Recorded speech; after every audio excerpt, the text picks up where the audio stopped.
Latest this morning on the Amanda Knox murder case. 3 months ago, an Italian court found the exchange student from Seattle guilty of murdering her British roommate. But now the judges who convicted her are explaining why, and there may be some encouraging news for her defense team in there. CBS News correspondent Richard Roth is in London this morning with the latest. Good morning, Richard.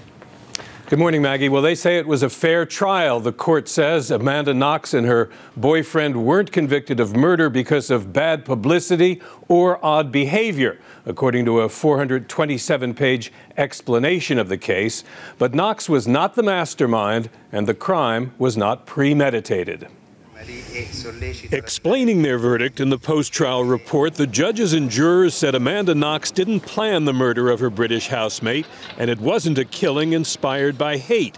But they said the case against her was comprehensive and complete, and based on the evidence, her conviction last year was necessary. 21-year-old Meredith Kircher died of knife wounds in a pool of blood, and the report cites footprints at the scene and DNA traces linking Knox to the crime. The defense had called that evidence weak and inconclusive.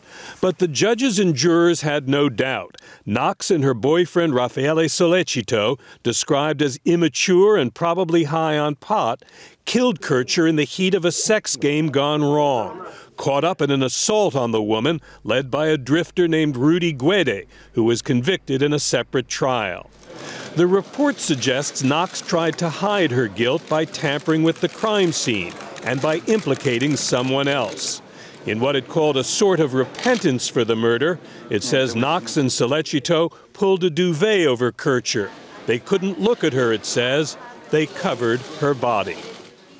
One of Knox's defense lawyers this morning dismisses the report as contradictory and illogical. He says that's being explained to Knox in prison in Italy today. And with the report now released, the lawyers can begin their appeal of the verdict and her 26-year sentence.